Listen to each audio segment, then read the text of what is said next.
우리는 믿는 자가 세상 사람과 다른 사고의 패턴을 가지고 살아야 되는데 그 사고의 패턴은 결국 삶의 패턴이에요. 그래서 믿는 자가 세상 사람과 똑같이 밥 먹고 잠자고 일을 하지만 생각하는 패턴과 삶의 패턴은 완전히 달라요. 왜 그러냐면 우리는 살아계신 하나님과 그분의 말씀의 기초 위에 그 기준으로 살아가는 사람들이기 때문에 틀릴 수밖에 없는 거죠. 자, 그런데 믿는 자가 이렇게 그래서 믿는 자가 어떤 문제를 만나거나 어떤 축복을 바라는 것들에 대해서도 세상 사람과 관점이 패턴이 어떤 개념이 다르다는 거죠. 그거는 세상 사람은 희망사항으로 되지도 될지 안 될지도 모르는 반반의 그런 생각을 가지고 접근해 가지만 우리는 그런 게 아니거든요. 왜 그러냐면 우리는 하나님이 살아계시고 그분의 약속이 이 세계의 능력의 말씀이 이 세계를 붙들고 있고 그 말씀으로 되는 세상 속에 우리는 살고 있기 때문에 우리는 그것을 얼마나 믿고 있느냐에 따라서 우리의 어떤 문제나 어떤 축복들이 바라는 것들이 이루어질 수 있다는 것을 분명히 우리는 될까 말까 아니라 반드시 된다는 걸 우리는 그걸 믿고 살아가는 사람인 줄 믿습니다. 그러므로 예수 믿는 사람이 불쌍한 것은 병들어서 돈이 없어서 일이 안 돼서 불쌍한 게 아니에요. 사실 영적으로 볼 때 그 사람이 충분히 문제를 풀고 어떤 그 축복을 만들어낼 만한 믿음을 소유하지 못한 것, 거기까지의 믿음을 드러내지 못하는 것이 그게 제일 불쌍한 거라는 거죠. 근데 우리는 그걸 가지고 불쌍하게 여기질 않아요. 문제 자체를 만난 걸 불쌍히 여기고 바라는 것들이 이루어지지 않는 걸 불쌍히 여기지 자기 자신을 자기 연민에 빠지지 내가 이거를 이루기 위한 믿음이 부족한 나 자신에 대해서 또 이거를 이루기 위한 믿음의 인내가 하지 못하는 나 자신에 대해서 불쌍히 여기지 않는다는 거죠. 그러니까 개념이 달라요. 좀 이게 보는 각도가 다르다는 얘기죠. 제가 이 부분에 대해서 오래전에 하나님께서 이 부분을 가르쳐 주셨고 그래서 그것으로 인해서 제 보는 삶이나 문제나 바라는 것들에 어떤 대하는 어떤 태도가 달라졌다는 거예요. 이 관점으로 보니까 슬퍼할 것도 아니고 내 혼의 의지나 감정만 가지고 대될 게 아니라는 거예요. 그는 오로지 내 믿음과의 한판의 싸움이라고 봐야 돼요. 문제도 어떤 바라는 것들도 결국 내 믿음과의 한판의 싸움에서 내가 이길 거냐 적에 이길 거냐에 대한 어떤 그 영적인 것에 대한 싸움이지 이게 무슨 감정적으로 대립해 가지고 뭔가 의지적으로 뭔가를 해가지고 되는 게 아니라 그 얘기예요. 근데 오늘날 많은 그리스도인은 이게 자기 자신이 가지고 있는 믿음과의 싸움이라고 생각하지 않고 다른 거와 다른 걸 가지고 싸우려고 하니까 여기서부터 벌써 싸움의 방향이 틀려버리니까 이게 결과가 안 나온다는 거죠. 우리가 믿음으로 계속 자신이 가지고 있는 믿음을 가지고 믿음의 인내라면 이 반드시 믿음으로 결과가 나오게 돼 있는 세상이고 우리는 그런 삶을 살고 있는 거예요. 그리고 고린도전서 10장 23절의 말씀처럼 하나님이 우리가 감당치 못한 걸 허락지 아니하셨다 그랬으니까 이 감당할 수 있는 것들은 결국 뭐냐면 우리의 혼의 감정과 의지의 얘기가 아니라 우리가 가지고 있는 영적인 무기를 써서 각자에 맞게 분량에 맞게 무기를 쓰면 영적인 무기를 쓰면 감당하지 못할 일이 없다라는 약속인데도 불구하고 우리는 영적인 걸 가지고 뭔가 해결하려고 보는 게 아니라 육적인 어떤 혼의 의지, 감정, 생각 내지는 혼적인 무기들, 세상적 무기를 가지고 상대하려니까 안 된다 그거예요. 문제도 안 풀리고 바라는 것도 이루어지지 않는 세상 속에 살고 있는 거죠. 그러면서 많은 성도들이 안 된다고 얘기해요. 안 된다라고 자신이 말하는 순간부터 그건 안 되게 돼 있는 거예요. 왜? 주님께서 네 믿음대로 되라고 그랬으니까 나는 안 된다고 얘기했으면 이미 끝난 거야. 하나님 또 어떻게 못 해주는 거예요. 그리고 많은 성도들이 나 안 되는데요.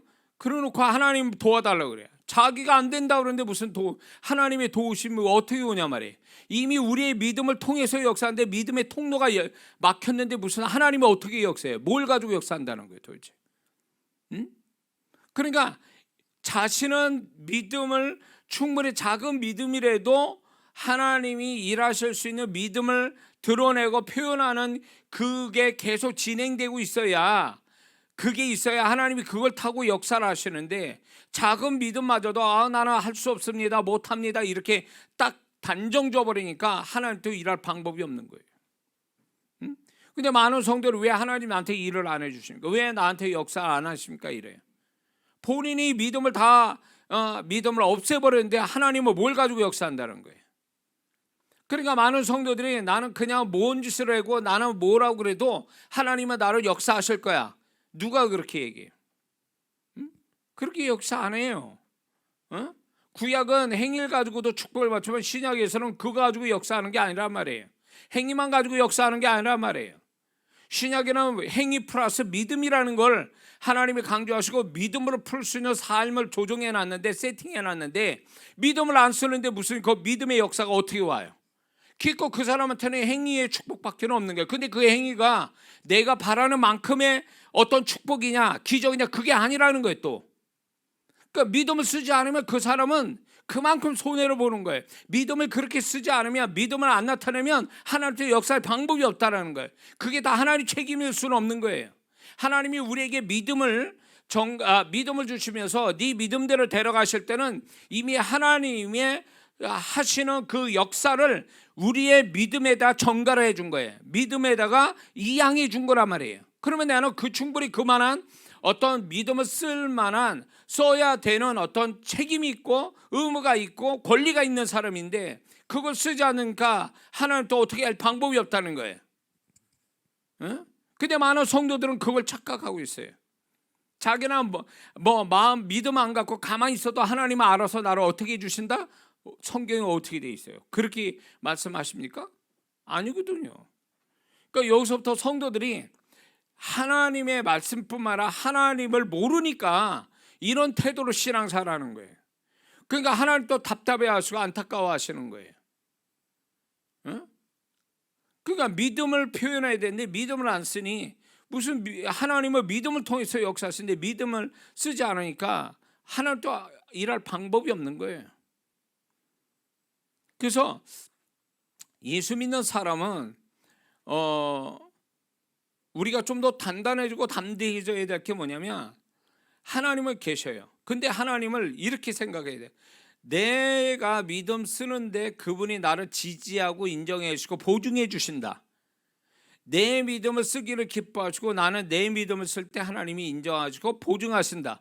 이런 믿음으로, 이런 자세로 우리의 삶을 대하는 거지, 나는 아무렇게나 안 해도 가만히 있어도 하나님은 어떻게 역사할 거야 라고 하는 이 태도는 잘못된 태도라는 거예요. 하나님 역사 안 합니다. 내가 아무것도 안 하는데 그분이 어떻게 무슨 일을 하겠어요? 아무것도 안 하면 아무 일도 안 일어나요. 이건 분명한 사실이에요. 내가 하나님 앞에 아무것도 안 하는데 무슨 거기서 하나님의 역사를 기대한다? 누가 그렇게 얘기해요? 그건 거짓말이에요. 아무것도 안 하면 아무 일도 안 일어나는 거예요. 근데 많은 성도들이 그냥 배짱이죠. 하나님 다 아시죠? 그놓고 이제 그냥 하나님 어떻게 해줄 때까지 기다려요. 속된 말로 방구석에 처박혀가지고 그런 식으로 하나님이 알아서 해준다 이렇게 생각한다면 그 사람은 방구석에서 나올 거기서 어떤 역사는 안 일어나요. 그래서 하나님은 우리의 행위뿐만 아니라 적극적인 믿음을 표현하도록 우리를 자꾸 바깥으로 끌어내고 이 믿음을 쓰도록 우리를 자극하시거든요. 그리고 믿음을 쓰도록 우리의 삶에 믿음을 쓰는 문제들을 허락하시는 거예요.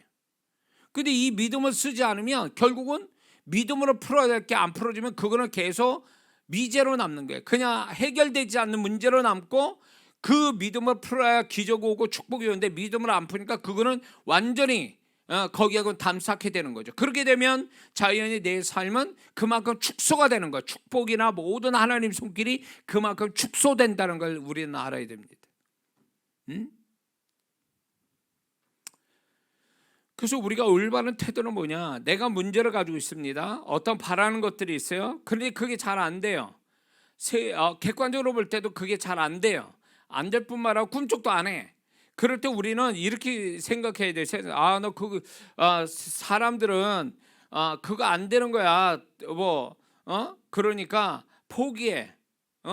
그거 포기하고 돌아가. 그건 잊어버려. 이렇게 얘기하는데, 우리가 알아야 될 게 그거는 그런 식으로 해석할 게 아니라는 거예요. 왜? 우리는 하나님 말씀에 의지해서 우리의 삶에 하나님이 머리부터까지 다스리시고 우리의 삶에 감당치 못할 걸 허락지 않으실 만큼 우리의 삶을 다 감당케 하시고 그분이 나의 삶을 주관하는데 내 앞에 안 되는 게 있다고요? 그렇다면 그 하나님의 약속이 잘못된 거잖아요. 근데 우리 하나님은 그게 아니란 말이에요. 그러면 이 약속에 우리가 의지해서 어떻게 생각해야 되냐면 이게 안 되는 게 아니고 이게 못하는 게 아니고 할 수 없는 게 아니라 이게 내 믿음이 아직 이거를 풀 만한 믿음의 분량이 안 찼고 믿음의 인내를 못했을 뿐이다라고 우리는 그렇게 해석해야 이게 맞는 거예요. 아멘 좀 해요. 저 문제가 내가 바라는 게 너무 커가지고 안 되는 거다라고 하는 거, 이게 잘못된 사고방식이라는 거예요. 우리가 안 되는 것을 하나님이 허락하셔서 골탕 먹이고 우리를 괴롭히는 하나님이 아니라는 거예요. 우리가 가지고 있는 문제나 우리가 바라는 믿음의 분량을 최대치해서 바라는 것들이 안 되는 게 아니라 못하는 게 아니라 내가 그걸 이룰 만한, 그걸 해결할 만한 믿음의 분량이 아직 안 찼고 믿음의 인내를 못했을 뿐이지 저게 커서 저게 불가능한 것이기 때문에 안 되고 못하는 게 아니다라는 거예요. 이런 사고방식을 가져야 하나님이 나의 어떤 그것을 지지하셔서 우리가 우리의 생각대로는 우리의 시간에 안 나타나도 내가 이런 자세를 가져야, 그리고 계속 도전을 해야 하나님께서 내 믿음을 지지하시고 이끌어 가셔서 결국 믿음의 실상을 보게 하고 보이지 않는 걸 드러나게 하시는 하나님이거든요. 근데 이런 사고방식으로 보지는 않는다는 거죠. 우리 삶이 계산으로 해서 딱 떨어지는 삶도 있어요. 그러나 계산으로 안 떨어지는 삶도 있다는 거 아십니까? 계산으로 안 떨어지는 삶은 믿음을 풀으라는 하나님의 메시지예요. 근데 왜 계산으로 안 나오는, 계산으로 풀 수 없는 거를 왜 계산으로 자꾸 계산을 자꾸 이렇게 적용시키니까 답이 안 나오는 거지. 이 계산이라는 건 인간의 생각, 유한된 우리의 생각을 거기다가 대입을 시키니까 안 되는 것처럼 보이고 못하는 것처럼 보이고 할 수 없는 것처럼 보이는 거 아니냐 말이에요. 그거는 이미 보는 각도가 잘못된 거예요. 하나님은 계산으로 뻔히 나오는 거를 우리의 삶에 허락도 하지만 계산으로 안 나오는 것도 허락하시는데, 그러면 그건 계산이 안 나오면 믿음을 풀으라는 하나님의 단순한 메시지조차도 알지 못한다면 이거는 하나님과 같이 동의하는 삶을 뭔가 잘못 알고 있는 사람이, 이건 하나님과 동의하는 사람이 아니지. 그래서 저는요, 제 믿음의 분량을 하나님께서 아시고 제 신앙을 아시고 믿음의 성품을 아시고 또 이제 믿음의 분량을 아시는 하나님께서 지금까지 제 삶에 이렇게 저한테 허락된, 계산된 거를 계산으로 풀고 계산으로 안 나오는 걸 믿음으로 풀어서 저는 여기까지 왔다고 봐요. 저는 저 자신을 그렇게, 제 아내도 있지만 그래서 여기까지 풀고 왔단 말이에요. 그래서 돌이켜서 보니까 신앙 50년을 돌이켜 보니까 지금 제가 이 말씀 드린 것이 제 간증과 같은 거예요. 하나님이 내가 계산으로, 내가 가지고 있는 계산법으로 풀 수 있는 거 풀게 하시고 계산으로 안 나오는 거 끝없이 그 믿음을 써서 믿음으로 풀게 해서 실상을 보게 하고 증거를 보게 하셨다, 그 얘기예요. 응? 그거는 시간이 걸릴 뿐이지 안 되는 문제가 아니더라, 그 얘기예요. 내 시간에 답이 안 나오니까 난 안 되는 거다, 포기하고 못하는 거구나, 할 수 없는구나 이러지, 내가 그 하나님이 정말로 그 하나님 믿고 그 약속을 믿는다면 시간이 걸릴 뿐이지 결국 되게 하시더라, 그 얘기지. 근데 우리는 그 시간까지 가는 걸 두려워하는 거예요. 그 시간까지 못 가는 거예요. 견디지 못하는 거예요. 조급한 마음에 계산적인 머리가 막 돌아가니까 쓸데없는 짓 하는 것 같고, 지금 허공에 외치는 소리 하는 것 같고, 허공에 그냥 권투 선수가 그냥 눈 감고 허공을 치는 것 같은 그런 식으로 느낌을 받으니까 우스운 것 같기도 하고, 그러니까 포기하려고 그러는 거죠. 그 느낌일 뿐이에요. 그 자기 느낌이지 그게 느낌이 실상은 아니잖아요. 그 느낌은 사실이 아니잖아요. 그래서 믿음이 실상이 되는데 가는 그 과정 속의 방해물은 나 자신이 가지고 있는 생각과 느낌이에요. 이게 얼마나 괴롭힌지 몰라요. 계산으로 딱 떨어지지 않으니까, 계산으로 떨어지지 않는 걸 믿음을 하려니까 바보 같은 짓 하는 것 같은 느낌 들고요. 이게 계산으로 안 떨어지는 믿음을 하다 보니까 느낌이 자꾸 나를 속이는 거예요. 안 될 것 같은데, 못할 것 같은데, 이런 식으로 느낌이 나를 속여요. 이거 끊임없이 이거와의 한판 싸움이죠. 또 내 믿음하고 내 믿음을 지켜가는 데 있어서 이거하고 싸워서 이겨서 언제 어느 시점에 가서 보니까 정말로 내가 이 믿음을 굳세게 지키고 믿음을 표현하고 이렇게 되니까 하나님이 정말 믿음의 양이 차니까 역사를 가져오더라 그거예요. 내가 불쌍해서 역사하신 게 아니란 말이에요. 하나님이 내가 불쌍해서 역사하는 게 아니란 말이에요. 많은 사람들은 하나님이 나를 물론 하나님의 긍휼하신 마음이 가지고 계신 거죠. 그러나 하나님이 직접적으로 우리에게 역사하신 거 내가 그만한 믿음을 보여드리니까 하나님이 내 믿음 따라 역사한 거지 내가 너무 불쌍해서 역사하는 게 아니란 말이에요. 근데 우리는 믿음을 쓸 생각 안 하고 하나님께 불쌍히 모습만 보이면 되는 줄 알고 있어. 울고 짜고 그러면 됩니까 그게?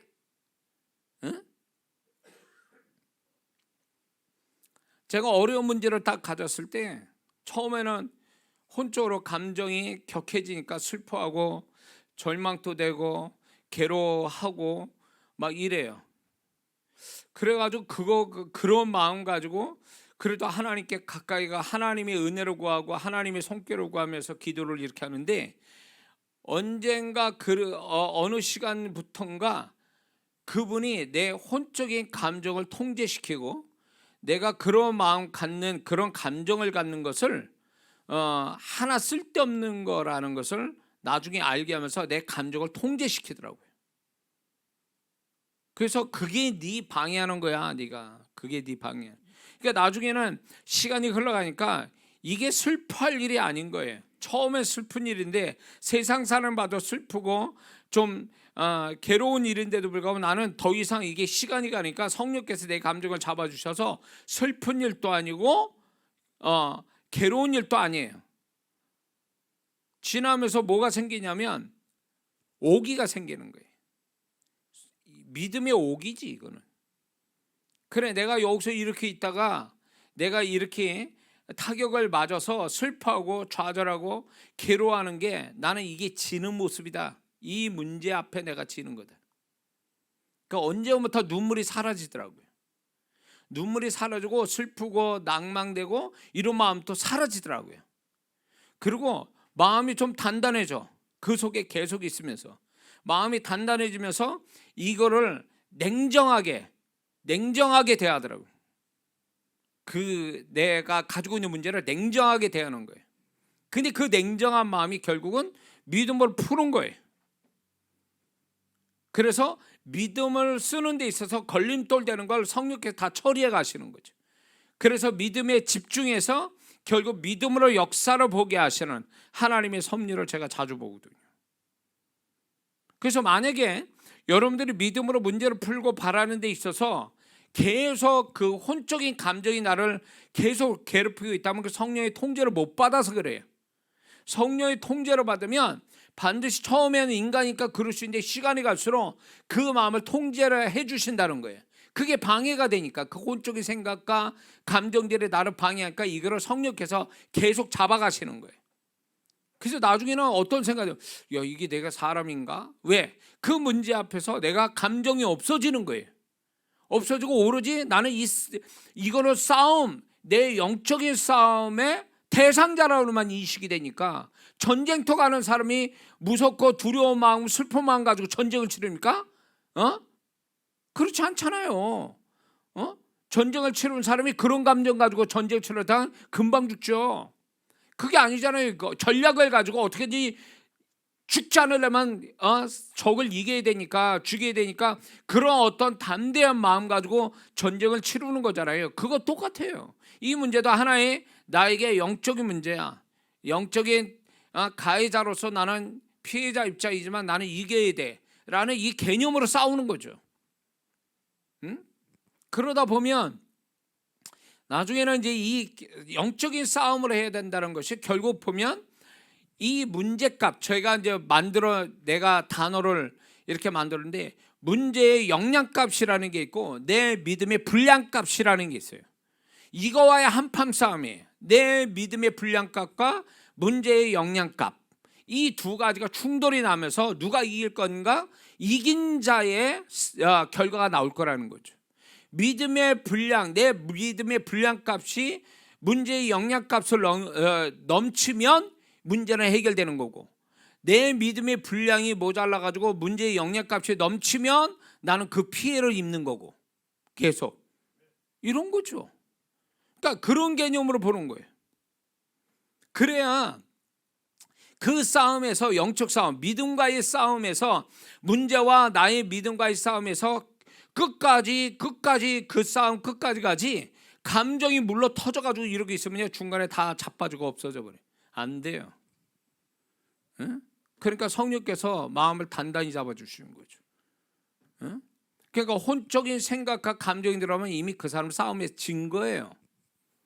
어릴 때 보면요, 다 여러분들 어린 시절을 거쳐왔지만 저도 어렸을 때 보면 이런 놈이 있어요. 이렇게 싸울 때 제가 힘이 좋아요. 근데 얘는 힘이 없어. 근데 울면서도 계속 대드는 거예요. 나를 이겨먹으려고 울면서도 대들어. 계속 주먹질하고 발키질하고 막 의도 터지면서도 계속 공격해. 이런 애가 제일 무서운 거예요. 응? 어릴 때 어린아이들이 둘 중에 하나가 울으면 그 싸움은 결판이 벌써 끝난 거예요. 우는 애가 진 거예요. 그렇죠? 똑같아요. 우리가 이 영적 싸움에서 혼적인 감정이 들어가면 이미 그 사람은 진 거라고. 그 사람은 끝까지 못 갑니다. 피해자로 계속 남아서 문제는 계속 그 사람을 괴롭힐 거라는 거죠. 그래서 일단 문제가 왔고 내가 바라는 것들을 바라야 되는 것들이 있다면 우리는 이 싸움에서 멈추면 안 돼요. 보세요. 믿음은 바라는 것들의 실상, 바라는 것들의 실상이 나올 때까지 바라고 실상이 나올 때까지 있는 게 믿음이란 말이에요. 실상이 안 나온다면 그 사람은 이미 포기되고 믿음에 실패한 자란 말이에요. 그러면 아무것도 안 되는 거예요. 흉내만 내다 끝나는 거지. 그러면 그 믿음은 진짜 종이짝 같은 믿음이 돼버리는 거예요. 아무것도 아닌 믿음이 되는 거예요. 그림의 떡이 돼버린 거지. 그 믿음이라는 게 아무 쓸모짝 없는 거지. 믿음이 실상을 못 만든다면 그 믿음은 쓸모가 없는 거예요. 근데 하나님이 약속해 줬잖아요. 믿음이 실상을 가져온다. 그러니 그 실상을 가져올 때까지 믿음은 유지되고 있어야 된다는 거예요. 그 믿음이 유지되지 않으면 그 믿음은 쓸모가 없는 믿음이 돼버리고 역사하지 못하는 아주 그 쓰레기통이 들어가는 믿음이 돼버리고 마는 거죠. 자, 그래서 어떤 문제든 어떤 바라는 것들이 있으면 그게 커서, 등치가 커서 나는 못 이기는 거야, 이 개념으로 보지 말란 말이에요. 그게 크다라는 생각을 버려야 된다는 거예요. 그게 나한테 불강력적이라는 생각을 버려야 돼요. 그 대상을 보지 말고 내가 그거를 이길 나의 믿음의 분량과 믿음에 있는 인내가 계속 될 거냐 말 거냐, 나에게 초점을 둬야 돼요. 근데 우리는 자꾸 문제를 보고 바라는 것을 그거를 더 크게 보니까, 이거를 크게 보니까 내가 가지고 있는 게 작게 보이는 거예요. 내가 가진 걸 크게 보고 저 문제와 바라는 것 대상을 봐야 이게 싸울 만한 건데, 이거는 나는 작게 보고 그 문제나 바라는 걸 크게 보니까 이미 시작도 하기 전에 이미 패배당하는 거죠. 뭔 말인지 아세요?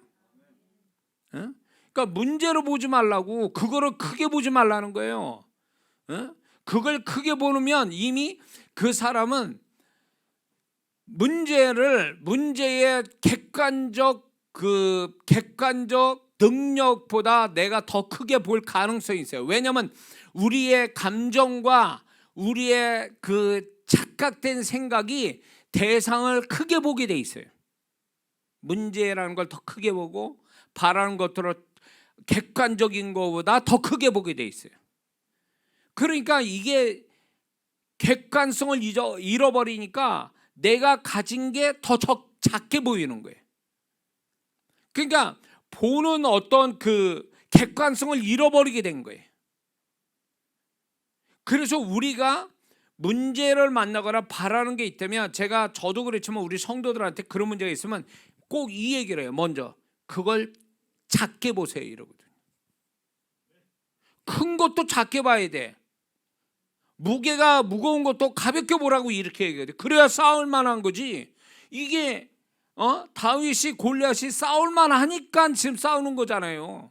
싸울 만한 대상이 아니라면 아예 싸울 생각도 안 했겠죠. 근데 다윗은 뭘부터 봤습니까? 다윗은 자신이 가진 물맷돌을 크게 본 거지 골리앗을 크게 본 게 아니라, 다윗은 물맷돌을 가지고 물맷돌을 던지는데 골리앗 이맛박은 대단히 크다. 내가 그 물맷돌로 던질 때 넉넉하게 맞출 수 있는 이맛박이다. 이 생각을 한 거니까 그걸 물맷돌로 던진 거지. 만약에 골리앗을 크게 봤다면 자기 물맷돌은 별거 아니라고 보면 나가지도 않겠죠. 그러니까 이게 다윗의 관점이라는 거예요. 근데 이게 우리한테 굉장히 중요하다는 거예요. 어떤 관점으로 보냐는 거예요. 자신이 가지고 있는 물맷돌을 크게 볼 거냐, 골리앗의 이마를 더 크게 볼 거냐, 이거는 굉장히 중요한 문제예요. 골리앗의 키를 보고 칼을 볼 거냐, 아니면 물맷돌을 더 크게 볼 거냐, 이거의 문제죠. 그러니까 다윗이 이길 수 있는 자신감이 어디서 나온 거예요? 그 대상자보다도 내가 가지고 있는 걸 더 그게 큰 무기다라고 생각한 거죠.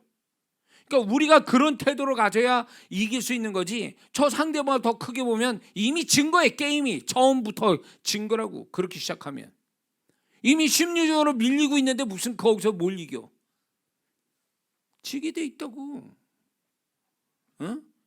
그러니까 믿는 자가 여기서 초반부터 벌써 이미 게임 끝이에요. 그렇게 보니까 뭔 말인지 아시죠?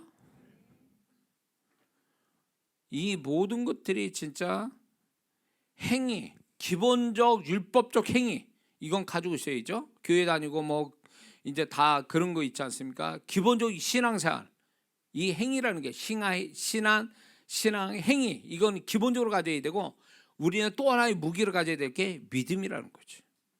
이걸 가지고 싸우는 거예요. 영적 싸움을 하는 거지.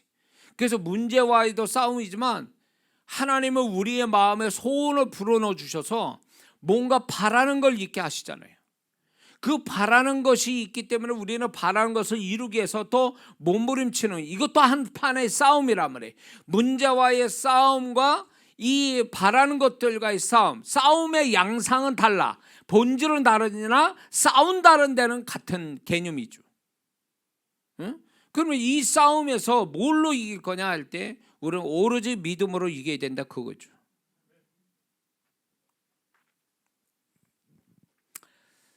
하나님이 이런 게 있어요. 우리가 가지고 있는 믿음으로 충분히 풀어내도록 하나님이 우리 삶을 세팅해놨단 말이에요, 각자에 맞게. 근데 여기에서 이제 조금 더 속도감 있게 풀어내게 하기 위해서 옆에 성도들의 영적 연합, 내 가까운 영적으로 돕는 사람, 그 사람이 있을 때는 그게 빠른 속도로 해결보게 하시는 거죠. 그래서 두 사람이 땅에서 합심하여 기도하며 저를 위해서 이루신다라는 약속이, 그래서 하나님 주님이 주신 거죠. 그러니까 여기에 이제 나 혼자 안 되니까 연합으로 영적 연합을 갖게 하려고 영적인 지체들을 주시고, 그게 바로 교회죠. 영적 연합을 가져오는 교회. 그래서 교회가 영적으로 연합을 못하면 그건 이미 교회의 본질을 벗어났다고 봐야 돼. 그러니까 많은 성도들이 교회 큰 교회 다닌다 자랑하지 말라 말아요.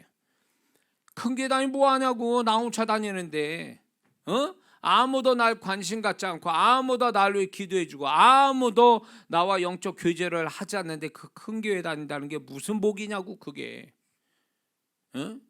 그래서 만약에 큰 교회에 그런 조직이 세밀하게 이렇게 하고 있다면 그거는 충분히 교회의 역할을 하고 있는 거예요. 그런 교회는. 그러나 그게 아니라 교회를 다녔는데 맨날 내 옆자리에 낯선 사람이 앉아있고 낯선 성도가 있고 얘기를 서로 얘기도 못하고 예배 드리고 마치고 그냥 집에 가버리고 무슨, 그러면 그게 무슨 교회 생활하는 거냐고 그게. 에? 편할 때는 교회 그런 교회 다닐 때 좋겠지. 근데 문제 생기면 어떻게 할 거란 말이에요. 내가 영적인 무언가 문제가 있고 답을 얻어야 되는데 누구한테 묻고 누구한테 가서 얘기를 하고 답을 얻고 도움을 받겠냐 그 얘기예요. 그러니까 교회 안에서도 미아들이 얼마나 많은지 몰라요. 고아 같은 성도, 누가나 옆에서 잊지 못하는, 이거는 굉장히 위험스러운 거예요. 하나님이 교회를 주신 것은 영적인 지체를 통해서 지체의 도움을 받고 연합을 하라고 교회를 주신 건데 만약 그런 도움을 못 받는다면 그 영혼은 굉장히 위험스럽다는 거죠. 그래서 큰 교회를 다니시더라도 정말로 그렇게 치밀하게 성도들을 관리해주고 영적 연합을 가져오게 하고 영적인 축복을 연합을 통해서 영적인 축복을 주는 그 교회를, 그런 교회를 다니라는 얘기예요. 응? 아무도 나를 알아주지 않고 와서 반겨주지 않고 기도해 준 사람 없고 예배 드릴 때마다 내 옆자리에 항상 낯선 성도들이 앉아 있어서 대화도 못하고 이런 교회 다니지 말고. 자, 그래서 우리가 이제 믿음으로 이제 그걸 대드는데 우리가 문제도 바라는 것들도 믿음으로 이제 대처를 하는데 여기에서 제가 한 가지 자주 제가 듣는 이야기가 있어요. 이게 미국에 오래전에 이 사건이 생겨서 영화화된 것 제가 이제 본 적도 있어요. 그게 뭐냐면 미국에 이제 영화화되고 그 실화인데 아버지가 그 아들인 것 같아요. 아들을 병이 들었는데 이 아버지는 병원에 데려갈 생각을 안 하는 거예요. 오로지 기도를 낳는다는 거예요. 이 자식을. 그래서 병원에 데려가지 않았어요. 그래가지고 결국 자식이 죽었어요. 응? 그 아버지는 주변에 병원 빨리 데려가야 된다는데 아니라고 믿음으로 난다고 얘는. 그래가지고 얘를 죽었어요. 또 어느 그 사람인지 어쩐지 몰라도 얘는 반드시 살아난다. 또 이러고 또 시신을 처리를 안 한 거예요. 또 이런 그 무지막지한 믿음도 아닌 자기의 진념, 이 사람의 혼적인 진념, 혼적인 신념, 하나님이 인정하지 않는 믿음이 아닌 믿음의 유사품인 이 신념과 진념으로 자식을 죽인 거죠. 그런데 오늘날 성도분들 중에 각각 다 이런 성도 있어요. 위험스러운 게 뭐냐면 이분은 믿음을 통해서 오로지 병원 안 가고 약 안 먹고 믿음으로서 나을 수 있다는 믿음의 분량이 안 된 사람이에요. 믿음의 분량이 안 된 사람이 병원도 안 들어가, 약도 안 먹어. 그러면 어떻게 되는 거예요? 죽는 거예요. 그러면 하나님 탓할 거냐고. 그건 아니지. 이거는 분별력의 문제, 분별력. 응? 이거는 하나님이 인정하지도 않는 믿음이 아닌, 믿음이라 할지라도 이 사람은 그만한 그 약도 안 먹고 병원도 안 가고 수술도 안 받을 만큼의 믿음의 분량이 아직 안 된 사람이에요. 근데 자기는 그만큼 됐다고 생각하고 약도 안 먹고 병원에 안 갔다가 큰 병 생겨서 죽은 사람 있단 말이에요. 그러면 그건 하나님 책임이에요? 이 사람이 믿음의 분량을 못 알아본 분별이 없는 혼미한 이 성도의 문제예요. 이거는. 응?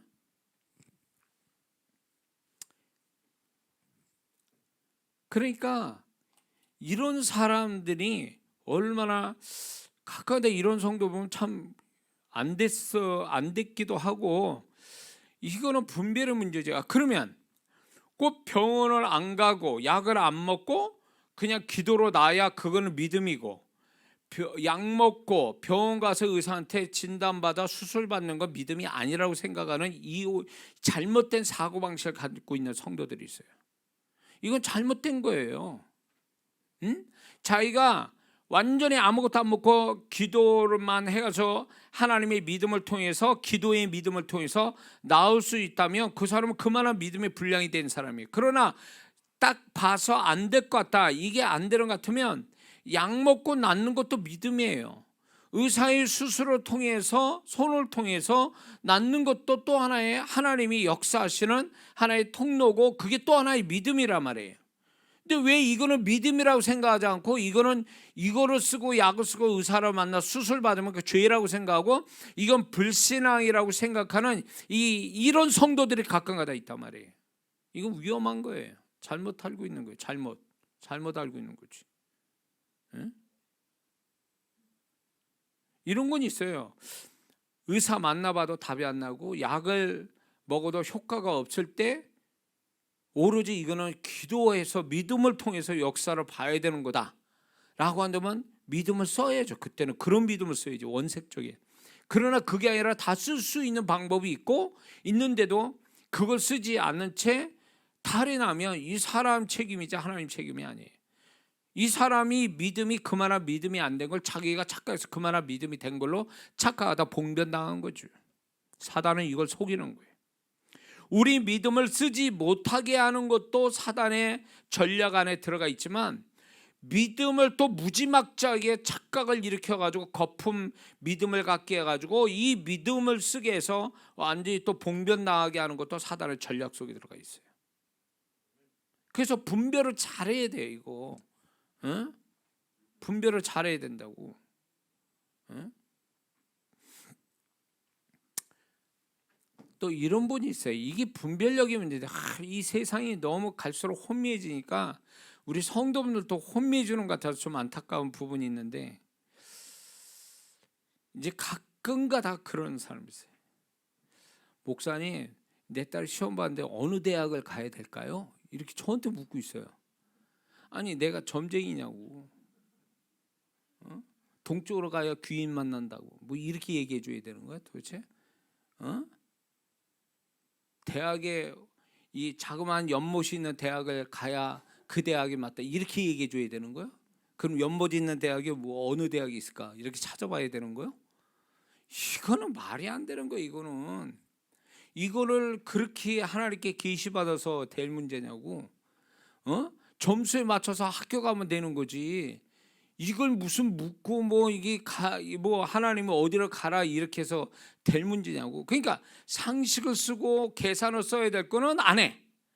그리고 이거는 믿음으로만 한다고 막 이렇게 하는 사람이 있어요. 이런 사람은요, 믿음으로 할 땐 또 안 해. 이 거꾸로 돼 있는 거야. 그렇게 인생이 뒤죽박죽 되는 거지. 뒤죽박죽 되는 거야. 그러니까 이런 식으로 계산하고 상식적으로 해야 될 거는 해결하지 않고 정말 하나님께 믿음으로 할 거는 계산하고 있어서 믿음으로도 못하고, 이러니까 이런 성도들은 엉망이죠. 안 되죠. 하나님의 역사를 못 보는 거죠. 자, 그래서 이 믿음을 쓰는 데 있어서 착각을 일으키면 안 돼요. 사단이 두 가지 얘기했죠. 사단이 그렇게 역사한다고, 믿음을 못 쓰게 하고, 두 번째는 믿음을 쓰되 과하게 큰 믿음인 줄 알고 써서 그 믿음으로 망하게 만드는. 분별해서 여기 이제 좀 나중에 쭉 이제 제가 믿음에서 제가 얘기할 때 믿음의 분량값, 자기의 믿음의 분량값을 알고 있어야 된다는 거예요. 자기의 믿음의 분량값을 넘어가면 그걸 객기라고 그래요. 객기. 오버한단 말이에요. 오버. 그거는 소위 말하는 허풍이고 객기 부리는 거고 신념이고 진념으로 넘어가는 거예요. 이거는 역사 안 해요. 성령께서 이거를 믿음으로 보지 않아요. 절대 안 본다고요. 그러니까 많은 사람이 허풍을 떠는 거죠. 그런 식으로 허풍 떠는 걸 자기 믿음으로 여기는데, 그거는 성령께서 역사 안 해요. 그 허풍에 자기가 속아 넘어갈 수 있다는 거예요. 사단은 그걸 또 쓰거든요. 그거는 이제 나중에 제가 자세히 또 말씀을 드리겠습니다.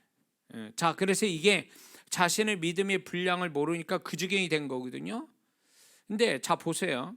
이거에 대해서 우리가 좀 근거를 가지고 얘기하자면 여리고성을 7, 7일 13바퀴 돌아서 무너진다고 이스라엘 백성에게 계시됐던 거군요. 이스라엘 백성들의 믿음은요, 여리고성을 7일 동안 13바퀴 도는 믿음이에요. 14바퀴도 아니고 12바퀴도 아니에요. 13바퀴. 13바퀴에서 역사가 일어나게끔 이스라엘 백성의 믿음을 하나님이 딱 정의를 내리신 거예요. 이게 아주 중요한 부분인데, 이게 아주 중요한 원리를 우리한테 얘기해 주는데, 우리 각자의 하나님은 우리가 어떤 믿음의 분량을 갖고 계신지 다 알고 계셔요. 나도 모르는 믿음의 분량을 갖고 계신다고. 근데 그걸 어느 정도냐, 그거를 수치적으로 다 알고 있다라는 거예요. 응? 야, 너는 여리고성 12바퀴야. 너는 여리고성 7바퀴야. 이런 식으로 다 그 사람마다 믿음의 분량이 다 나와 있다는 거예요. 우리는 잘 몰라도. 그러니까 믿음의 분량을 근사치는 알 수 있어도 정확한 건 우리는 알 수가 없어요. 그래서 믿음의 근사치를 아는 방법을 우리가 가져야 되고, 그리고 내가 믿음의 분량값이 어느 정도냐 할 때 근사치를 만들어내는 것은 데이터로 알 수 있어요. 그 데이터는 뭐냐면 이런 거죠. 내가 어떤 문제, 유사한 문제를 푸는데 그게 며칠 만에 몇 번의 믿음을 기도로 몇 번을 쓰고, 믿음의 예물을 몇 번 쓰고, 믿음의 행위를 몇 번 쓰고 했더니 그게 결과가 나오더라. 그러면 이게 하나의 데이터가 되는 거예요. 그러면 이거하고 유사한 사건들은 이 하나의 데이터로 근거로 자기 믿음의 분량을 측정할 수가 있어요. 이해가 되세요? 자, 물질 문제든 어떤 문제에 관해서도 이게 유사한 유형들이 있잖아요. 수학에도 유사한 유형이라는 게 있잖아요. 그런 거 똑같아요. 우리가 믿음으로 이렇게 풀어내서 하나의 데이터를 각각 다른 유형의 문제나 바라는 것들을 풀어내면, 믿음을 어느 정도 써서 풀었는지를 근거를 다 적어놓고 이렇게 해놓으면 그거와 유사한 형태는 얼마든지 적용해서 내 믿음의 분량값을 근사치로 만들어낼 수 있어요. 그렇게 해야 그 사람이 그것을 이렇게 내가 어느 정도 어느 분량만큼 어느 분량을 해야 이 문제가 되고 어느 정도까지 가야 이게 해결하겠다라는 게 답이 나오게 돼 있어요. 그게 이제 제가 이제 더 정확한 방법들이 있어요. 또 영적인 방법들. 근데 이제 그렇게 얘기하면 아주 깊이 들어가니까 그 정도는 아니더라도 제가 이 얘기하는 것을 이해가 되십니까? 이걸 나중에 다 설명을 해드릴 겁니다. 이거를. 그래서 하나님은 주먹구구의 하나님이 아니세요. 세상이 볼 때는 우리의 믿음이 추상적이고 막연한 것 같은데 아니요. 그 믿음이 하나의 문제를 해결하고 어떤 바란 것들이 실상이 되게 만드는 거라면 이 믿음은 이렇게 아리송하거나 희미하거나 이렇게 막연한 게 아니라는 거예요. 이거는 하나의 어떤 문제를 해결하고 바라는 것들 해결하면 정확한 어떤 값을 가지고 역사한다라는 거예요. 그러면 그게 이렇게 뭐랄까 어쩌다가 되는 게 아니라 충분히 이게 어떤 근거와 수치적으로 딱딱 떨어지는 게 있으니까 되는 거지, 어떤 건 되고 어떤 건 안 되고 그게 아니라는 거예요. 우리가 너무 이 부분에 대해서 막연하게 생각하니까 이 믿음이라는 게 막연하니까 믿음의 실상도 막연한 거지. 그러나 제 경험은요, 믿음을 내가 충분히 어느 정도 내가 믿음의 분량의 근사치를 알고 있으면 어떤 바라는 것들이나 문제를 푸는 거는 어렵지 않게 풀어갈 수 있다는 거죠. 이걸 모르니까 그냥 되는 것 같은데 안 될 것 같은데 이러는 거예요. 같은 데가 어디 있어? 하나님이 나한테 허락한 거면 다 되는 거지. 내 믿음으로 다 풀어내는 거지. 뭘 될 건가 안 될 건가를 생각해. 그 느낌일 뿐이에요. 우리의 생각일 뿐이지 그게 정말로 그게 역사하는 건 아니거든. 이해가 되시죠? 자, 말씀을 이제 좀 다른 방향으로 얘기하겠습니다. 자, 말씀을, 하나님의 말씀, 믿음의 기초는 말씀이죠. 하나님 말씀이죠. 근데 그 말씀을 존중한다, 하나님 말씀을 존중하고 높인다라는 말은 도대체 뭘까? 이거 생각해 봤습니까? 말씀을 존중하고 높인다, 이게 단지 말씀을 이해하고 지식적으로 알고 있다라는 그것이 말씀을 존중하고 높이는 거냐? 절대 아니라는 거죠.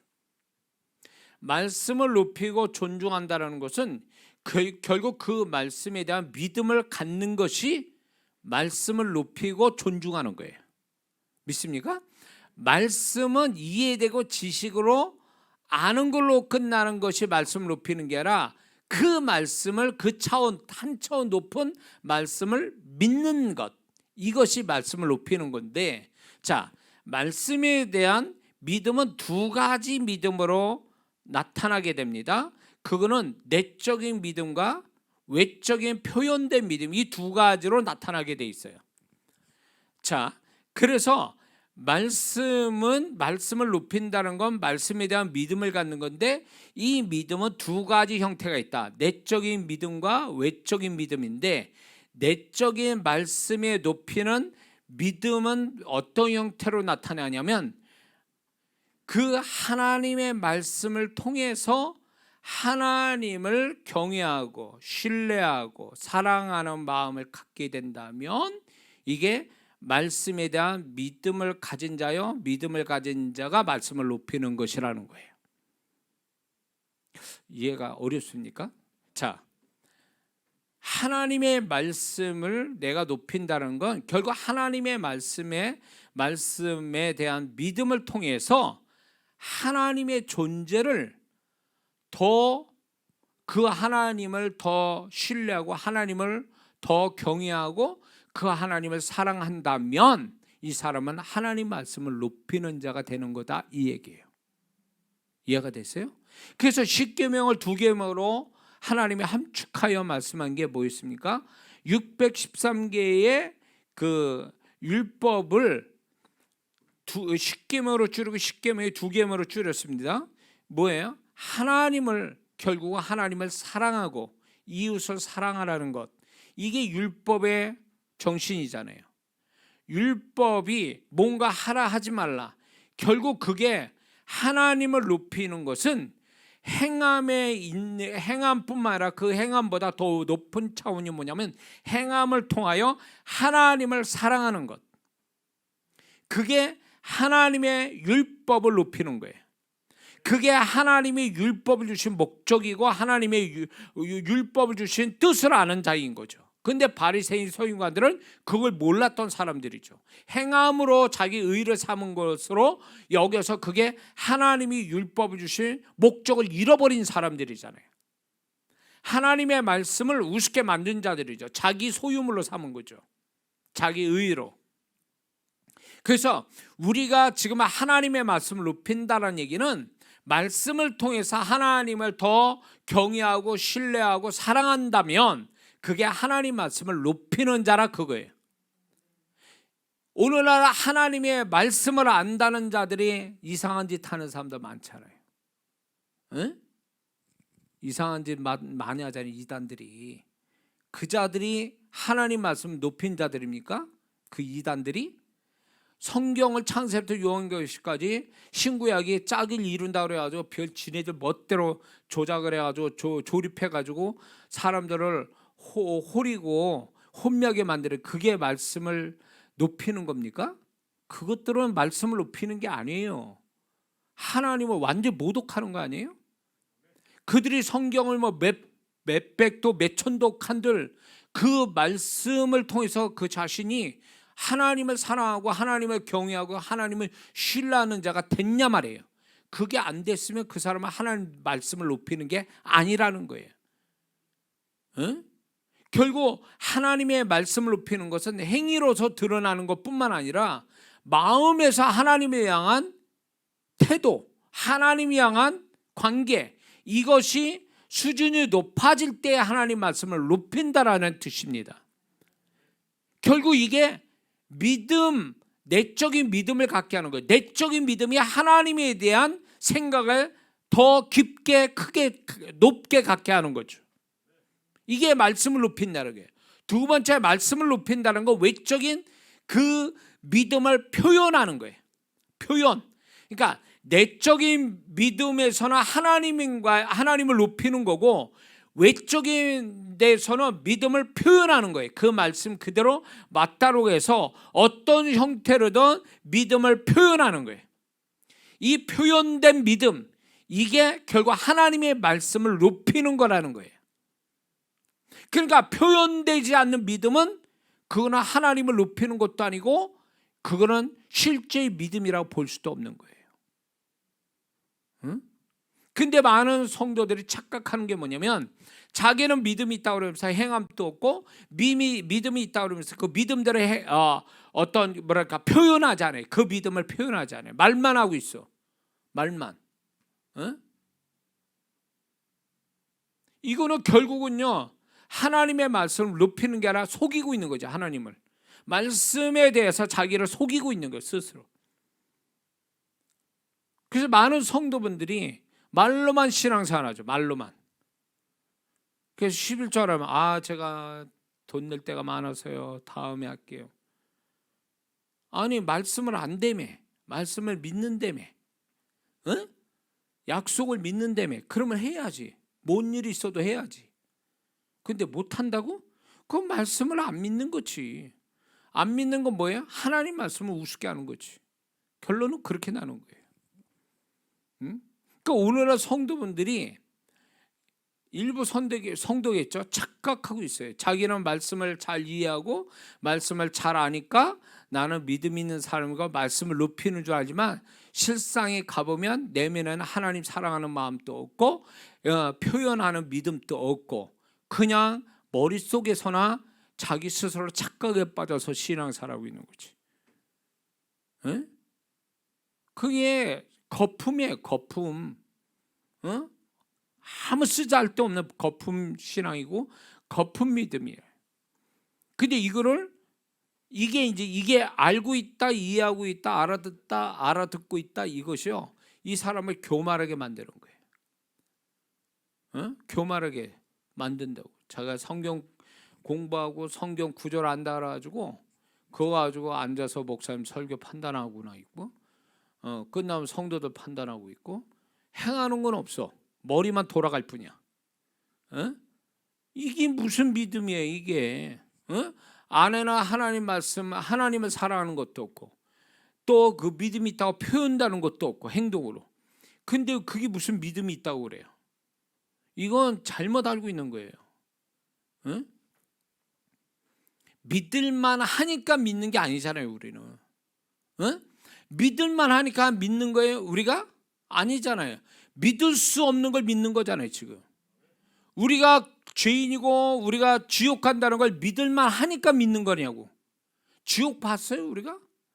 그걸 보고 우리가 믿는 겁니까? 천국 보고 믿는 거예요? 예수님 보고 믿는 거냐고. 믿을 수 없는 걸 믿는 거잖아요, 우리가. 그러면 그걸로 인해서 구원을 받았으면 우리가 사랑하는 것도 믿을만 해서 믿는 게 아니라 믿을 수 없는 걸 믿어서 그거를 표현하는 게 우리 신앙인데, 이거를 우리가 갖기 위해서 우리가 계속 하나님의 말씀을 채워놓는 일을 하는 거잖아요.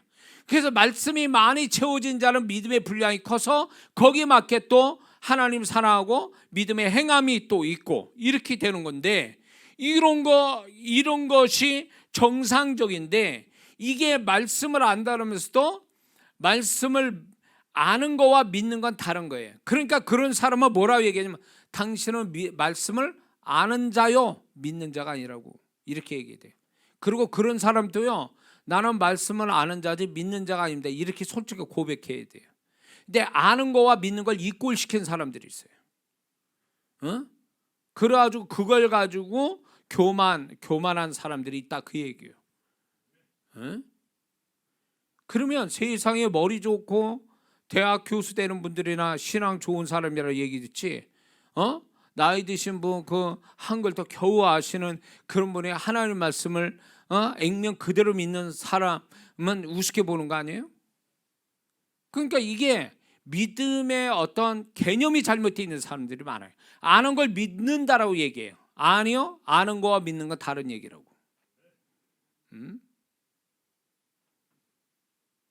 그러니까 많은 성도분들이 자, 말씀을 안다면, 말씀을 믿는다면, 자, 말씀을 지킬 수 없는 상황 속에서도 그 말씀을 믿는다면 믿는 대로 행함이 와야 이게 말씀을 믿는 자지, 말씀을 지킬 수 없는 상황이 돼버리면 못 지킨다라고 하면 이 사람은 말씀 믿는 자가 아니죠.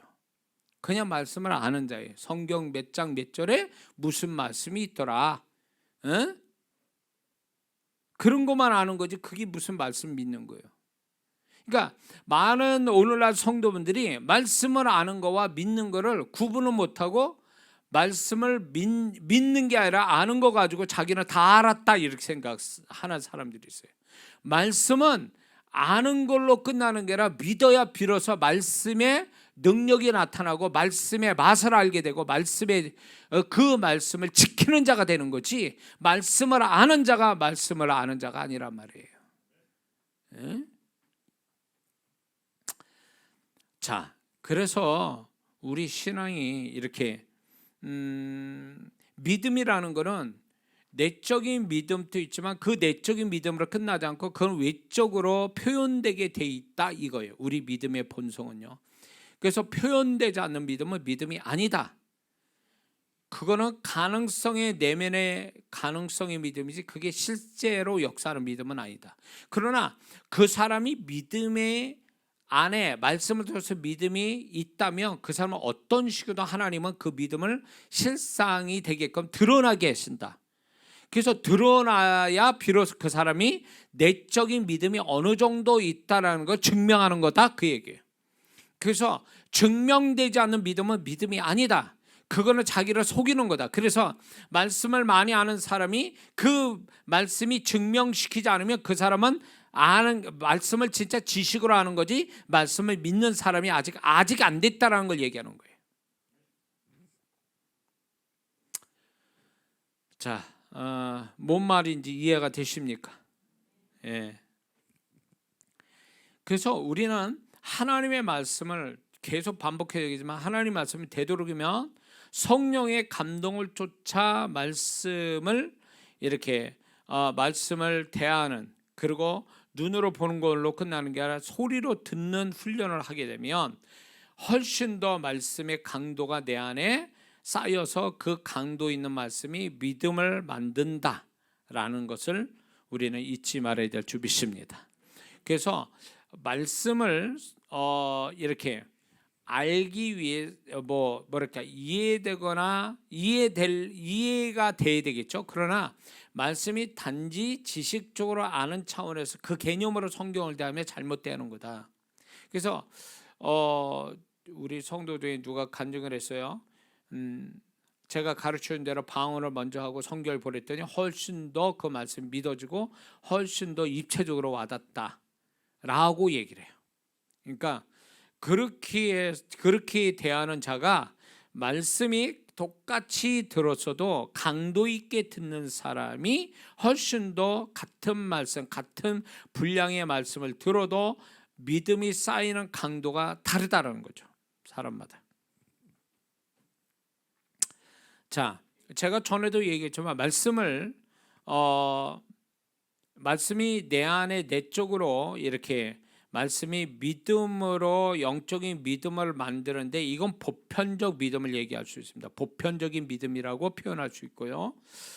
이거는 소위 비유로 들면 쌀과 같은 거, 우리 늘 같이 밥 먹는 거 같은 거, 주식 같은 거고요. 자, 하나님 나에게 믿음의 영을 부어주세요. 고린도전서 12장에 보면 믿음의 은사라는 게 따로 있어요. 그리고 이 일을 위한 하나님 믿음의 영을 부어주세요라고 기도는 할 수 있어요. 이거는 소위 비유로 들면 피자와 치킨 같은 거예요. 그러니까 항상 이렇게 할 수 없고 특별한 것을 위해서 성령께서 믿음의 은사나 믿음의 영을 부어줄 수는 있어요. 그러나 이거는 스페셜일 뿐이지 이게 보편적 밥과 같은 보편적 말씀으로 인한 영적 믿음은 아니에요. 이건 좀 다른 차원이에요. 응? 그래서 하나님께서는 보편적 믿음 가지고 안 되는 사람에게는 특별한 경우에 믿음의 영을 부어주시거나 믿음의 은사를 부어주셔서 그 일을 행하게 하신다는 거예요.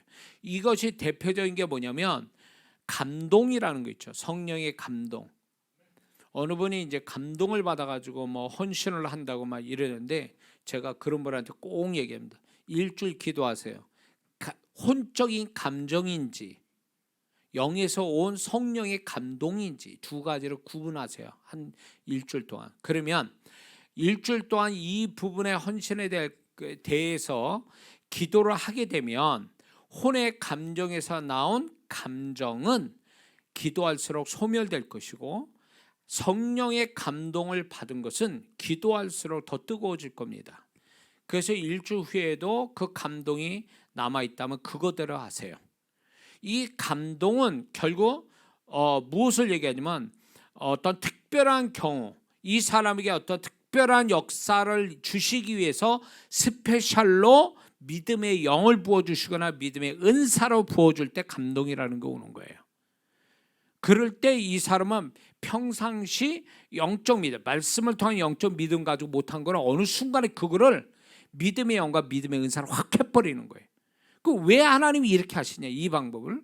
이거는요 이 사람이 코앞에 이 사람한테 엄청난 축복이 있는데 이 축복을 받기 위해서는 먼저 하나님 앞에 믿음을 큰 믿음을 보여드려야 되는 전제 조건이 있는 거예요. 근데 이게 안 되는 거예요. 평상시 영적 믿음 가지고는 말씀에 의한 영적 믿음 가지고는 안 되는 거예요. 이게 이만한 믿음을 표현할 수가 없는 거예요. 그러니까 한 번에 훅 하고 넣어주는 거죠. 앞뒤 안 가리고 그냥 막 감동을 부어주셔서 그거 가지고 해내게 만드는 거예요. 표현하게 만들고 그거를 그렇게 해내게 만드는 거죠. 그러면 이 사람들은 결국 무슨 말 하냐? 내가 그걸 했다고? 너 그렇게 할 만한 사람이 아닌데? 이렇게 얘기해. 남 얘기죠. 자기도 놀래. 근데 내가 어떻게 그걸 했지? 이렇게. 그거는 그 순간에 감동이라는 게 성령께서 믿음의 영을 부어주니까 한 거예요. 그리고 이제 믿음의 영이 떠나니까 믿음의 은사가 떠나가니까 이제 제정신이 돌아온 거죠. 제정신이 돌아왔는데 이게 손해보는 게 아니라 이 사람이 이렇게 한 게 하나님이 이 사람 코앞에 있는 어떤 큰 역사를 갖게 만들려고 하는 거예요. 자기가 왜 어떻게 그렇게 했지? 왜 내가 이렇게 했지? 라고 하는 그 순간에 하나님이 예비한 축복을 확 만나는 거예요. 아주 전혀 생각지 않은 축복을 만나게 돼요. 이게 한 코스라니까 이게. 예? 하나님이 저한테도 이 방법 쓰시고 많은 분들을 이 방법을 통해서 엄청난 축복을 본 사람들이 생각지 않은 축복들을 본 사람들이 있어요. 이거 간증하려면 참 많아요. 이 부분에 대해서. 그래서 하나님은 이렇게 하시는구나. 이런 방법이 있구나 또. 그래서 제가 이제 막 진짜 계산 없이 막 하는 사람 보면 이제 겁이 나죠. 그래서 이제 얘기한 거예요. 감정이냐 감동이냐. 한 일주일만 기도하고 오시라고. 감동입니다. 이러면 그냥 그 믿음에 부어주고 하나님이 이 앞에 있는 예비된 축복을 만나게 되도록 특별히 또 기도해 드리죠. 그러면 틀림없어요. 이건 뭐 하나님이 그래서 이 사람을 얼마나 축복해 주고 싶으면 이 방법으로 쓰실까라는 것을 알게 되는 거죠. 근데 이게 여기서 또 하나 문제가 있어요. 감동을 주셨어요 하라고. 근데 이 사람이 처음에 감동받았어. 감동이야. 일주일 동안 기도해도 감동이야. 근데 이 사람이 이 감동대로 바로 했어야 되는데 안 해. 뭔가 있었어. 이렇게 할 만한 아직 뭐 이렇게 시간을 이렇게 자기도 모르게 흘러간 거예요. 근데 시간이 흘러가면 흘러가서 어떻게 되는지 아세요? 이제 감동이 서서히 소멸돼요. 감동이 소멸되면서 뭐가 오는 줄 아세요? 계산이 싹 들어와요. 그래서 분명히 하나님 주신 감동인데 시간이 지나니까 감동이 소멸되면서 계산이 들어오니까 나중에는 감동받은 대로 못해요. 감동대로 못하니까 그 앞에 하나님이 예비된 축복을 못 만나요. 이게요, 제가 이제 형통할 사람을 위해서 이제 사역을 할 때 자주 나타나는 현상인데 어느 분이 어마어마하게 축복받을 사람이 있어요. 이건 실화예요. 근데 얘기하면은 다 듣는 사람이 또 그 사람 알까봐 얘기를 못 하겠는데, 이분은 찬스를 주셨어요, 하나님이. 근데 엄청난 찬스를 주셨는데 이분은 이거를 이루기 위해서 하나님께 믿음의 테스트, 믿음을 써야 되는 어떤 사건이 하나 있어요. 근데 이분의 믿음 가지고는 도저히 안 되는 거예요. 그래서 하나님이 이 사람한테 감동이라는 걸 주셨어요. 그래서 이분도 그 감동대로 하겠다라는 얘기까지, 근사치까지 얘기를 했어요. 근데 그렇게 희미하게 확실히 얘기를 안 하니까 이 사람은 이걸 해야 이게 하나님 역사가 올 텐데, 저는 그런 부분에 대해서 많이 하나님께 계시를 받으니까 이 사람이 이렇게 해야 이게 올 텐데, 그러니까 말이 확실찮아요. 그런데 이제 제가 감동인지 이거 해보라 그러는, 그래도 그런데 감동이라고 그래가지고 지금 하셔야 됩니다. 그러면 계산 없이 하셔야 돼요. 그러니까 이분이 감동은 왔는데 시간이 간 건지 아니면 이 사람이 뭔지 몰라도 계산이 좀 들어가기 시작하니까 쭈밋쭈밋하더라고요. 그러더니 결국 이 눈앞에 보이는 어마어마한 축복을 다 놓쳤어요. 그 사람 축복 못 받았습니다. 지금 엄청난 축복을 받을 사람인데 축복 못 받았어요. 본인이 결국은 이제 그 교회를 떠났죠. 그분이 저한테 왔던 사람인데, 그러니까 이게 안 되는구나, 그러기 안 되는 사람이나, 이게 그러기 믿음의 영까지 부어주셔서 하게끔 만들어줬는데도 그 자기 코앞에 그걸 하나님이 분명히 가려내가지고 이거는 하나님이 증거까지 다 주시고 확신까지 주셨는데도 안 하니까 결국 그 축복은, 내가 그랬어요. 이제 2번의 찬스 줬어요, 그분한테. 한 번이 넘어갔단 말이에요. 왔어요. 그래가지고 이제 전에 같지 않는 상태로 이렇게 와서 이제 불안한 가운데 있는 거예요. 근데 제가 그랬어요. 2번째 기회가 올 건데 이거 못 잡으면 영영 끝납니다. 근데 이분이 하나님의 감동 주신 대로 하질 않는 거예요. 그러니까 하나님 앞에 이렇게 헌신하는 그걸로 하나님이 믿음을 보시고 이 축복을 주려 하는데 헌신할 마음이 없어. 받기만을 받으려고 원하지 줄 마음이 없는 사람이에요. 그래서 제가 얘기하는 것조차도 인간적으로 들으니까 나한테 달라는 거예요? 우리 교인도 아닌데? 근데 이분이 인간적 계산하면서 내가 얘기하는 것조차도 의심하는 거예요. 그래서 관두자고 그랬다. 그러나서 이분은 깨졌어요. 완전히 다 깨져버렸어요. 그 본인 또 알죠. 후회하죠. 후회하면 뭐예요? 이미 끝났는데. 그러니까 이런 일들 한두 번이 아니거든. 이 축복 못 받을 사람은 이런 식이에요. 형통할 사람은 달라요. 생각하는 게 다르고, 이게 딱 하나님이 딱 마음 주시고 딱 할 때 계산 없이 딱 하는 사람들이 있는가 하면 벌써 이게 분명히, 그러면 하나님은 먼저 요구해요. 전제 조건이 있어요. 네가 뭐뭐 하면 내가 뭐뭐 할게, 이거거든요. 구약의 어떤 하나님의 율법의 어떤 형태처럼. 근데 이 사람은 하나님께 뭐뭐 할 수가 없는 거예요. 하고 싶지도 않아. 가만히 있는 데서 하나님이 약속한 축복을 받기를 원해.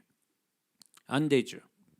시간이 흐르니까, 하나님이 기회 주시는 시간이 다 지나가고 나니까 이 사람한테 이게 다 말짱 꽝이 된 거예요.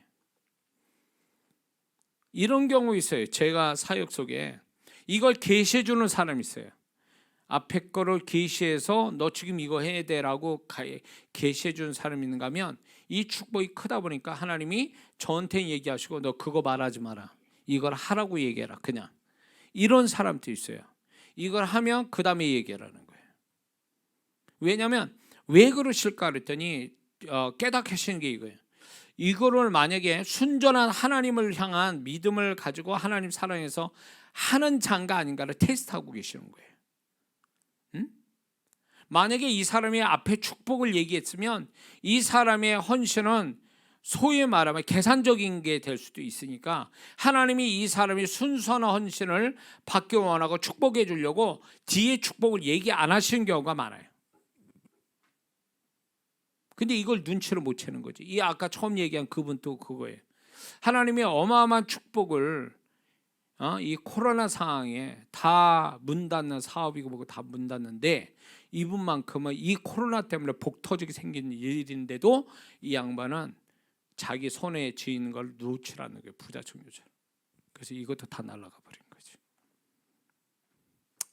어쩔 수 없어요. 그렇게 안 되는 사람은 어쩔 수 없다고. 하나님이 아무리 얘기해줘도 못 알아먹어. 아마 주님이 말씀하셔도 변명되고 핑계될 사람이에요. 그런 사람은요. 그러니까 이런 사람은 뭐 얘기할 게 아니더라고. 자, 근데 우리 믿음이요. 이제 이런 사건이 있어요. 누가복음 17장 5절 6절을 보면 사도들이 주께 여짜오되 우리에게 믿음을 더하소서, 이렇게 믿음을 더해달라는 기도를 주님께 요구합니다. 그러니 주께서 이르시되 너희에게 겨자씨 하나일 만한 믿음이 있더라면 이 뽕나무더러 뿌리를 뽑혀 바다에 침겨라 하였을 것이요 그것이 너희에게 순종하였으리라. 지금 사도들은 뭐라냐면 믿음을 더 주세요, 우리한테 믿음을 더 주시기 원합니다, 이렇게 있던데 예수님은 뭐라고 얘기하냐면 네가 겨자씨만한 믿음이 있다면 이 뽕나무 뿌리 뽑혀 바다에 침겨라, 그렇게 된다라는 거예요. 여기서 주님의 그 뜻은 뭐냐면 믿음이 많냐 적으냐가 아니라 네 믿음을 쓰라는 거예요. 표현하라. 그러면 역사가 온다, 이걸 얘기하는 거예요. 믿음을 더 달라고 얘기하지 말고 있는 믿음을 쓰라는 거예요. 근데 우리는 뭐예요? 믿음 가지고 있는 각자마다의 믿음의 분량을 거기에 맞춰서 쓰려고 하지 않고 믿음만 더 달라는 거예요. 그 뭐하게? 더 달라면 뭐하게? 쓰지도 않는 믿음을.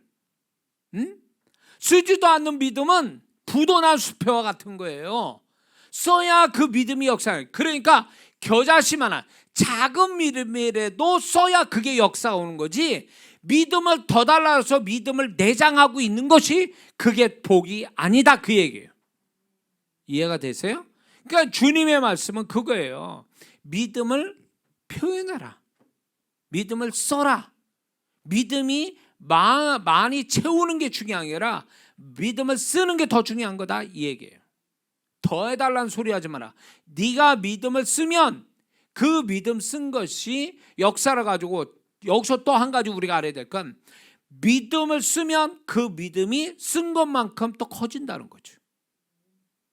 믿음이 말씀으로 인해서 믿음이 채워지지만 또 믿음을 씀으로 인해서 그 믿음이 커진다는 얘기예요.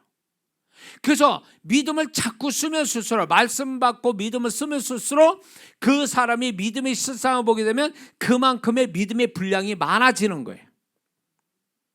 전쟁에서 싸움을 많이 한 사람이 전쟁을 이기는 능력이, 전투에서 이기는 능력이 많아지는 것과 똑같은 원리예요. 그래서 믿음을 많이 쓰는 자가 그 경력을, 성령께서는 믿음의 분량을 높여가는 거예요. 그 많이 쓴 걸로 인해서. 근데 우리는 가지고 있는 믿음조차도 안 쓰니까 믿음이 없는 자처럼 돼버린 거예요. 그러니 믿음의 역사가 있느냐고. 겨자씨만한 믿음이라 말하면 그건 뭐야? 지극히 작은 거예요. 겨자씨 봤습니까?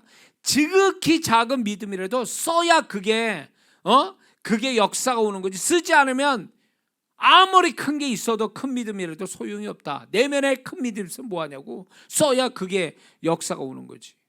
그러니까 믿음은 보관용이 아니고, 믿음은 액세서리가 아니고 믿음을 써야 된다는 거예요. 액세서리 이렇게 있으면 뭐하냐고. 골동품이 있으면 뭐하냐고. 거기다 물 담아서 먹을 것도 아니고. 그게 오히려 질그릇보다 못한 거지요. 관상용으로는 좋을지 몰라도 실제적으로는 도움이 안 되는 거잖아요. 그런 것들은, 골동품은. 그것처럼 우리가 지금 당장 물 마시고 밥 먹는 그릇이 중요한 건데, 이게 바로 이게 뭐냐면 아무리 작더라도 쓰는 믿음이 그게 귀한 거고 그게 하나님께 축복받는 거다. 믿음을 쓰지 않으면 믿음은 의미가 없다. 이게 가지고 있는 걸 사용이 돼야 그게 가치가 있는 거잖아요. 자기가 재능이 있는 것을 써야 그게 재능이 그 가치가 있는 거잖아요. 그것처럼 믿음도 안에 많은 뭐해? 100% 믿으면 뭐 하냐고. 쓰는 게 1%도 아닌데 1%도 아닌 믿음이라면 믿음을 1%도 안 쓴다면 그 믿음 100%는 의미가 없어요. 겨자씨 하나 믿음이라는 건 결국 1%의 믿음이라도 써야 그게 역사를 가지고 축복이 된다, 그 얘기하는 거죠. 그러니까 우리의 믿음은 보관용이 아니고 사용돼야 될 거라는 거죠. 예? 자, 그래서 우리가 이제 믿음을 이제 이런 거죠. 제가 이제 간단하게 비유를 들면, 자, 교회 옆에 집이야. 그래가지고 교회 오는 게 어렵잖아요. 아프지만 하면 드러누워 있는 상태가 아니면 그냥 무조건 교회 나올 수 있어. 옆집이니까, 옆에 있으니까. 이렇게 교회 나오는 것도 믿음이겠죠. 일종의 믿음이죠. 기본적인 믿음이죠. 그런데 지금 우리 교회에 나오는 성도들이 제일 먼 데가 저 부산에서 옵니다. 우리 집사님. 그분은 어려운 가운데서도 와요. 부산에서 매주. 그러면 부산에서 어려운 가운데에서도 오는 그 사람의 믿음하고 옆집에서 교회 오는 사람 믿음과 같을까요? 안 같죠. 믿음의 분량이 달라요. 그러니까 역사도 다를 수밖에 없어요. 그게 일종의 믿음이란 말이에요. 교회 나오는 것도 믿음이에요. 근데 어쨌거나 그 믿음이 기본적 믿음이라도 표현되니까 하나님이 은혜 주시는 거예요. 교회 나오는 믿음까지 어떻게 됐든 교회 옆집에 살아도 교회 나오는 그 자체가 믿음의 표현이니까 하나님이 그것 때문에, 그래서 여러분들이 오늘 예배드리고 목욕 기도에 참여하고 뭐라고 이렇게 하나님 앞에 작지만 이렇게 뭔가 하나님 앞에 말씀으로 가까이 가고 기도로 가까이 가고 또 찬양으로 예배로 가까이 가는 이 자체가 사실 하나님께 믿음을 표현하는 거예요. 근데 이 표현을 기본적 표현이 되는 거고, 얘기한 우리 집사님, 부산에서 오는 집사님, 그 집사님처럼 먼 곳에서 어려운 가운데서 오는 이 믿음은 더 큰 믿음이죠. 그러니까 믿음을 많이 표현될수록 역사는 크게 나오고 축복도 큰 거예요. 그러니까 믿음을 많이 쓸수록 그 사람의 축복이 커지는 거죠. 믿습니까? 그래서 그 사람이 믿음이 크냐 작으냐는 상황, 안 되는 상황을 딱 만날 때 어떻게 하느냐 보면 알 수 있어요. 안 되는 상황 만났을 때 그래도 하나님의 말씀 믿기 때문에 그래도 막 우겨서라도 막 그냥 하려고 하면 그게 큰 믿음 되는 거죠. 그냥 평안한 가운데 나오는 믿음하고 안 되는 상황에서 나오는 사람은 믿음 분량이 다르고 역사가 또 다르기 때문에 어떤 식으로 우리가 어떤 상황에서 오든 간에 불평하지 말라 말이에요. 내가 어려운 가운데 이 속에서 내가 신앙사라는 것을 불평하지 말라는 말이에요. 왜? 하나님이 그런 상황에 놓이게 하신 것도, 그런 어려운 상황에서 신앙사라는 것도 그 사람이 그걸 통해서 편안한 가운데 있는 삶에서 더 축복해 주시려고 허락된 상황이니까 그걸 감사히 여겨야지, 그거를 불평하고 나는 언제 가야 편안하게 편안한 거 찾지 말란 말이에요. 편안한 걸 찾는 순간에 그 사람 믿음은 이제 사라지게 돼 있어요. 편안하게 찾잖아요. 그 사람이 어렵게 나왔어요. 근데 옆집에 이제 교회 옆에 산다고 해서 그 사람 바로 교회 더 많이 나올 것 같습니까? 안 나와요. 편해지면 이제 끝나는 거예요. 응? 하나님이 어떤 사람을 축복할 때는요, 다른 편안하게 살아가는 사람보다 문제가 많은 가운데서 신앙생활하는 사람, 이런 상황들을 주실 때가 있어요. 근데 이 사람이 잘못이 많아서 문제가 생긴 게 아니라 이 사람을 믿음을 많이 쓰게 해서, 문제 때문에 믿음을 많이 쓰게 해서 하나님이 편안하게 사는 사람보다 훨씬 큰 축복을 주시려고 이 문제를 허락하신 거예요. 응? 그래서 문제로 만난 사람들, 문제 때문에 힘들어하는 사람을 불쌍히 여기지 마세요. 그건 자기 생각이지. 응? 나는 편안한데 저 사람 힘들게 사네. 뭐가 죄가 많나? 저 사람은 왜 저렇게 힘들게 신앙생활하지? 아우 참 안 됐어. 주님 앞에 그건 죄 짓는 일이에요. 그렇게 말하면 안 돼. 자긴 편안하니까 저렇게 어렵게 하는 사람이 불쌍해 보입니까? 오히려 거꾸로 생각해야 돼. 저분은 저런 상황에서도 신앙생활 할 수 있을 만큼의 믿음을 주시고 그 믿음 통해서 축복하시는데 나는 그만한 믿음의 분량이 안 되니까 편안한 나를 주시는 거예요. 사실은 그렇게 이해해야 돼요. 그만한 시련이나 문제를 겪을 수가 없으니까 편안한 나를 주는 거지 잘나서 편안한 나를 주시는 게 아니라는 거 이거 알아야 돼요. 에? 그리고 문제가 많아서 힘들어하는 사람은 내가 죄가 많나? 이런 생각 절대 하지 말아야 돼요. 죄책감에 빠지면 안 돼요.